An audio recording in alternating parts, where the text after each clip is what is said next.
Hey everybody, my name's Ed. Okay, so we're going to do another random comics walkthrough.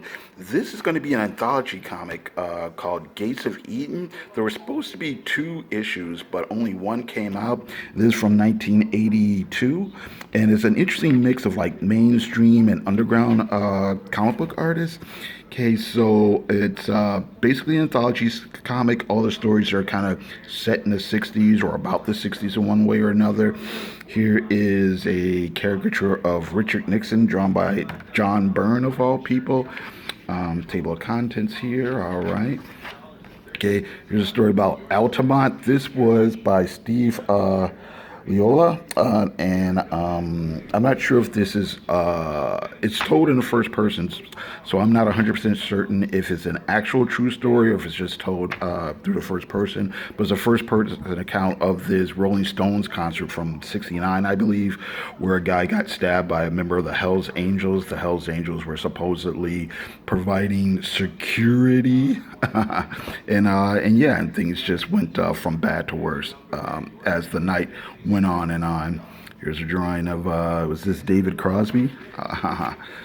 All right, Stones take the stage here. Ba, ba, ba, ba. All right, okay. Here's this is the day JFK bought the farm. This is by Michael Gilbert. All right. Let's see, kind of, he was kind of his 70s, 80s guy. He was kind of right in between the whole underground and mainstream thing. I guess you would call him an indie guy now, a word they used to use back in the day was also like ground level because you weren't quite mainstream, you weren't quite underground. Here is Trina Robbins talking about old fashions. Trina Robbins, of course, probably the one of the most popular female underground cartoonists from the day, from the 60s and 70s. I was a teenage Mets fan. This is Fred Himbeck, who was kind of popular back in the 80s. I know him from doing a strip called By Himbeck. He would mostly do kind of parodies of like Marvel and DC characters.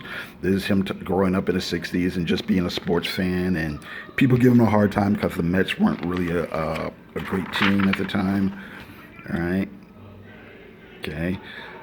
They said it couldn't be done. Fulbert Sturgeon, basically talking about how Nixon and LBJ became presidents.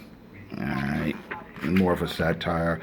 Um, 69. This is just a little, just a nice little romantic strip here by Jeff Jones. I think Jeff Jones these days goes by Jeff Catherine Jones. And here, just a little comedy thing by Lee Mars with their character Pudge the Blimp, Girl Blimp. All right. Okay, just some silliness. Nice spread here by P. Craig Russell. All right. LBJ, Kent State, Vietnam. Alrighty. Communal Life by Rick Geary.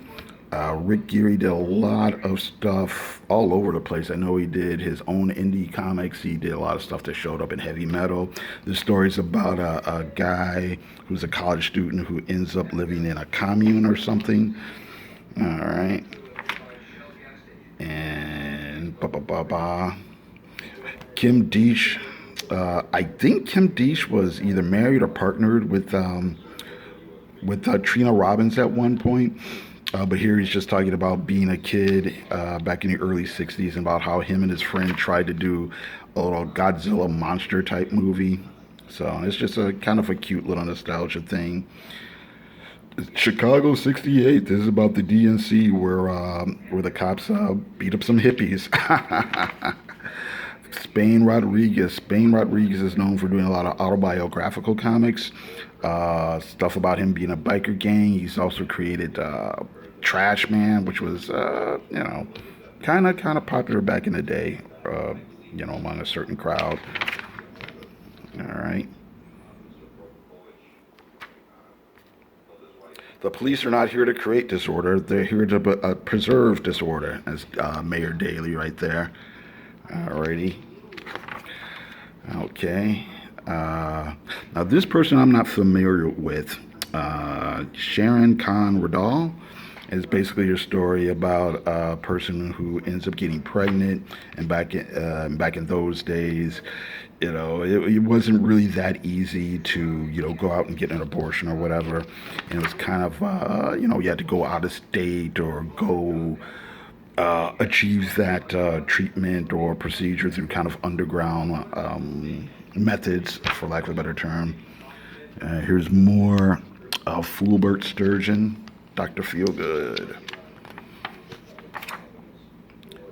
And here he gives a story about being a young guy going to college and trying to fit in with the jocks, but he really wasn't that athletic. So he tried to like win people over by being the crazy guy who would do any kind of crazy stunt or whatnot. So it's kind of funny, kind of amusing, just about a guy being an adolescent and getting in over his head, whatnot. And this is Gary Hallgreat, somebody I'm not that familiar with. Just a couple of guys talking about the changing times from the 60s to the 70s, and direct action and political involvement and blah blah blah. All right. Okay, next issue. Now, see, look, a second issue was planned, but it never came out. They must have had the materials together. And look, this would have been interesting. You got Frank Miller, more Jeff Jones, Neil Adams, Kim Deitch, return of Michael Gilbert, George Perez, more Spain. So I really would have liked to have seen it. I don't know what happened. Maybe they just couldn't get a distributor, or maybe they ran out of money for printing. I don't know. But it's too bad this never came out. And here's an inside cover by Jim Starlin. Okay, this kind of looks like the sort of thing you would have seen in a black velvet poster, like back in the mid 70s, early mid 70s or whatever. And this back cover, I think, is Greg Irons.